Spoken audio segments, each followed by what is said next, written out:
just got done watching a bunch of spider videos, and there's just there's no godly reason that I should be doing that.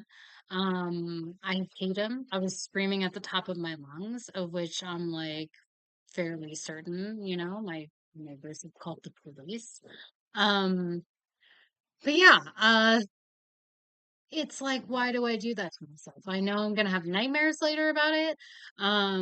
Just about all the kinds of spiders who I hate it. I hate them the most of anything in the world. I feel like they should always get lit on fire. Um, and I hate them. And yet I obsessively watch videos on them. Because me, like the universe, we're unknowable. But I think it's human nature to be curious. And the answers we've been supplied are usually told in such repetition, it's become kind of the shared reality. But I don't think real truth can really be known. And I think the key to peace is accepting that even though you are in charge of making the decisions in your life, you're never in control. This is not an excuse to be passive. Continue to search for the answers you're never going to find. But be open to changing even your most deeply held beliefs. Gravity is just a theory after all. Of course, that doesn't mean it doesn't exist, but what we know about it could later be discovered as false. Some of the most groundbreaking scientific theories on life, the universe, and everything were refutations on earlier theories. While it's okay to have beliefs, keep in mind that the human experience is an unfathomable existence. I think two films that capture this ethos so well are AI, that came out in 2001, with Alps, that came out in 2011. I think Spielberg is truly one of the greatest geniuses who ever lived. He came from the greatest era of blockbusters. His genuine populism shines through the screen. His care and quirks embody this really like unshakable charisma that's so different in an industry so based on hero worship. He's not celebrated because he's crafted some sort of larger than life persona, but he's known for his actual personhood. And look, this may be heresy, but I feel like this film was much more suited to Spielberg than Kubrick. I mean, one of the very reasons this had to get passed off to Spielberg in the first place is because Kubrick kept dragging his feet over the fact that he didn't think a child actor could really, like, capture the character of David. Spielberg, of course, had more faith in the human spirit than that, especially that of a child. But I am always blown away by Haley Joel Osment's performance in this. Like, I completely understand Kubrick's point. Like, it does seem impossible for a child to be able to embody this role so adeptly, so confidently, but he's perfect and exceptional. And I doubt there will never be another caliber of talent, especially a youthful talent, that'll ever exist in this lifetime, which sounds like hyperbole, right? But look, imagine being so emotionally attuned like that at 11 years old. It's crazy. Anyone who's around kids, like, definitely I found more appreciation once I started working around and volunteering around kids. I'm like, how the fuck did that kid do that? Like, it's crazy. Um, and at its base, this is a film about a child robot that's programmed to help parents through grief, gaining his sentience. And I love robot pieces. I always find them so moving because they're just so incredible in the way that they kind of get you thinking about your own humanity. Robot sci-fi is by far my favorite subgenre, and Asimov obviously is a beloved figure in this home. Bicentennial Man is the greatest short story ever written.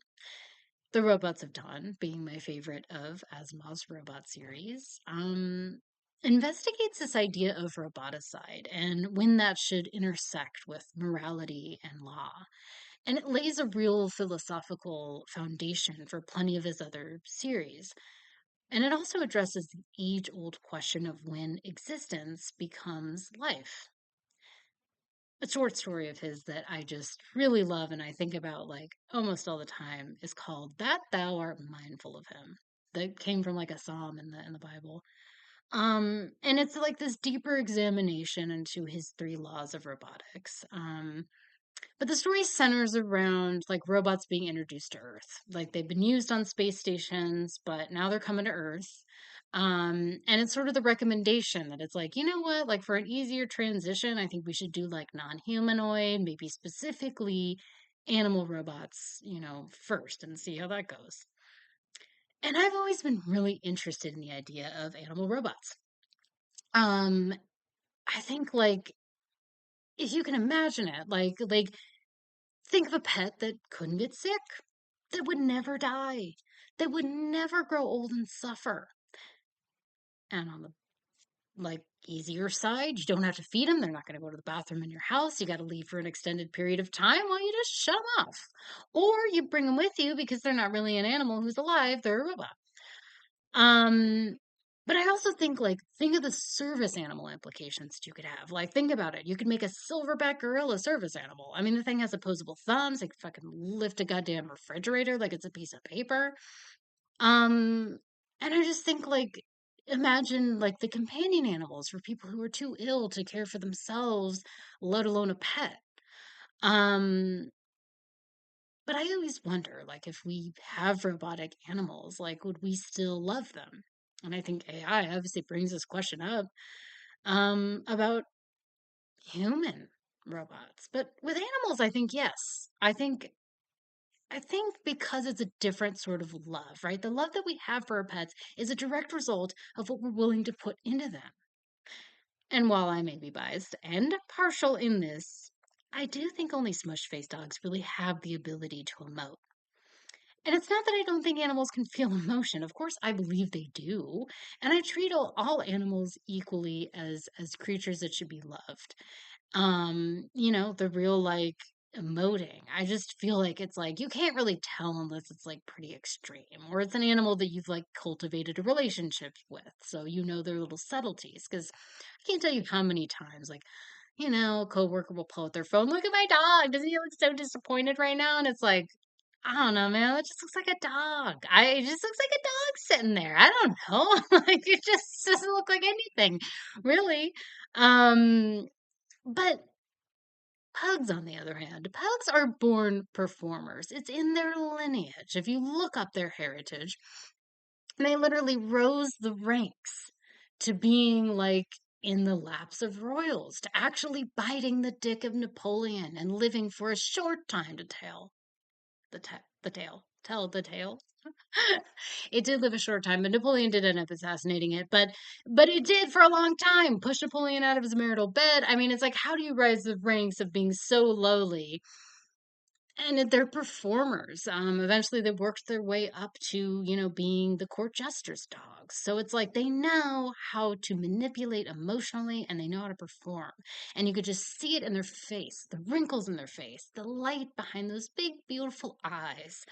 Even the structure of their tail changes with each variant emotion. They have different noises, and I do believe they will be the first animals to speak. You heard it here first. Bookmark this because I'm telling you, it's going to be a pug. They have a large vocal range, although be it very bizarre at this stage. I do feel like they would make excellent frontmen of death metal bands, and that needs to be more utilized, obviously. But I do think the way that they watch you, they're learning, and that they do have that vocal ability. And I believe it. I believe it here to hear first. It is going to be a pug who's going to say the first words. I'm telling you right now, it will. Anyone who owns them, like you're shaking your head right now, and you're going like, absolutely, I believe it. If you don't know a pug, spend some time around one. I'm telling you, you're gonna come around to being like, now that is it's not even an animal, it's a pug. Um, and I recognize that it's like I recognize my own point in saying this, right? Like, and I do fully and wholly believe like the smushes are just a little bit more evolved and complex than other animals. And, because they certainly have the face and the health problems of like only someone completely manipulated by love would devote themselves to so completely and, put themselves in complete financial ruin for. And you do it again and again until you were in rags. Um, and pugs, the other thing about them is like they're creatures that are so furious with being, they're furious with confusion at being treated like an animal. I remember dropping Hamlin off at like the vet, or there was this fancy groomer I used to take him to because they would give the dogs massages. So I would always make sure to be like, he needs to get his massage. um, and I always hope they did it. I tipped him very, very well. Um, but he used to go there, and they would say, like, if he was in a kennel, he'd be barking and barking and barking and barking and barking and barking and barking and barking. Um, and I do. I believe that it was like him going like, "Hi, hello, excuse me, Hamlet here. I think there's been some grave mistake. I was accidentally put in this cage and the door was shut and locked. Obviously, there's been some mix-up and I'd like to get out now. Also, I'm just alerting you I'm here, so I'm sure that everyone's going to want to do their photo op and everything like that. So I'm letting you know I'm ready for that." And but the thing is like, in saying this, it's like, yeah, I'm proving my own point. Like, the only reason Hamlet was like that is because he was conditioned by me to do so. Like, my own conditioning made a monster, the most beautiful, perfect monster. Um, because when I adopted, I mean, it proves my point. Because like when I adopted a pug chupacabra mix, and I call him that because I've talked about Ozzy before, he came from this very hideous background, and he had to learn how to be pampered. He was not comfortable with it at first. Like Bugley, although he's a bulldog, it's like they're pug adjacent. And he's so brutish, he just destroys all the luxuries that I give him. He would prefer to sleep on a shredded mattress on the ground, sleeping like a wild animal, among the bloodied remains of his latest kill. And, he's never comfortable on a bed or a couch. And, if I even attempt to put a bandana on him, he's like threateningly staring at my jugular, like, I'll do it. I'll fucking do it, bitch. I will rip that fucking throat out. When pushed, killing is as easy as breathing. Um, but it's like, as much as like I'm hoping that he will come a long way, it's like, you know what, he's very far away from this very like common-averse pampered prince that Hamlet was. Um and it's because we have to supply most of the relationships, that we have to supply most of the relationship with animals and pugs, that we, I think, could inherently trust a robot version of them more.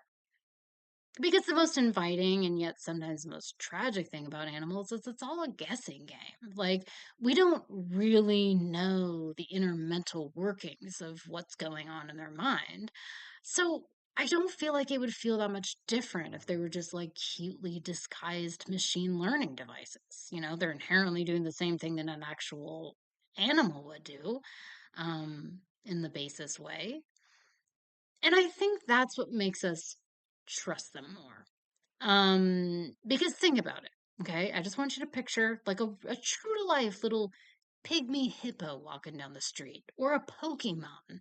Like, there is going to be a line down the block to take a picture with that fucking thing, okay? Like, even if they were walking fake facial recognition devices, or law enforcement monitoring CCTVs, they're not going to evoke the same emotions that those like freakish humanoid renditions that they're working on now like evoke. Like, I feel like we want to light those things on fire, we want to push them in front of a moving bus, but it's like, you're gonna have the same, is that gonna bring up the same emotions if a little Charmander walks up to you, or a little baby elephant who's like, still with that little infant gait and swinging his trunk around? Like, real, you're not gonna push that thing in front of a bus.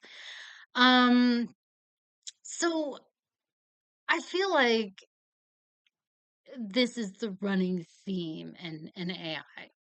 Like, with David, we know he isn't human. No matter how good this thing is in theory, he's still just a thing.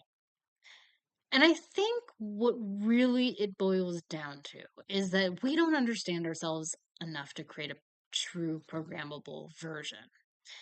Even if I made a perfect clone of me, like, I could tell it you love monsters. I could tell it why I believe I love monsters. But what is the actual synthesis of the monster love? How many times have you been in a relationship or watched or experienced something that on paper it's like this should be perfect, but it just doesn't work? Or conversely, you tasted a food combination that should be disgusting vomit, and for some reason it's delicious. Like, why do certain things hit and certain things miss? Because so many factors go into the human experience. Even though you've been you your whole life, even you don't really know yourself, let alone others. Everything is a delicate perception, and so human replication will always ring false. Recreations of love will never be successful. Because as much as we think we know, these are concepts that are inherently ununderstandable. Which is why I paired this with Alps, Yorgos' movie that cares little with deciphering its own point, which is brilliant and makes him such a unique talent. And I love Yorgos at his most mean, most brutal, most sadistically unfeeling, which is why I dig his earlier stuff. And I do feel like this one, criminally under talked about. So this is a film that could center on grieving families, but instead only has eyes for numbing delusion. The company, Alps, exists for what reason? Well, to hire actors to recreate the lives of deceased loved ones. But what are the company's motivations? Do they even know? What's actually going on in the life of the main character? Does she even know? What's performance and what's real? And this is something that's always interested me because of the necessity of our social existence. Is this real performative nature of our lives? When you break it down, who are you really? When can you actually be who you are really? Some of us can't even embrace parts of ourselves when completely alone. Some of us never feel alone, not really because we can't, because we won't. This is why I love living alone. There's not a single person on earth that I could really be myself with and like expect them to stick around. Like I could, but no one would stick around. And I feel like that's a common feeling that most people have. Like, but when I live alone, it's like I can live disgustingly. I can feel disgustingly. I can act disgustingly. I can catch myself going, I could be committed for insanity over something like that. But you can come back from things with yourself. Like, you can come back from things like that with yourself, like, without altering the perception of you, because you live in your brain.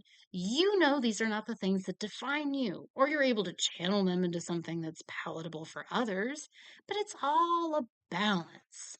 We're all just these kind of fractured souls curating an act for different situations, which is why I kind of appreciate people that are in a breakdown. And I find it actually much easier to be around them because they're at their most genuine. You're witnessing the erosion of all these really deep seated compartments. And I feel like this can be microdosed, certainly, but I think this is why people are becoming more and more apt to foster these connections with things like Chat GPT. I think it's also like kind of the same group of people that can like fall into the trap of paying for an ethical therapist who encourage a real parasitic relationship. They kind of glutton you on this echo chamber while extracting you for cash.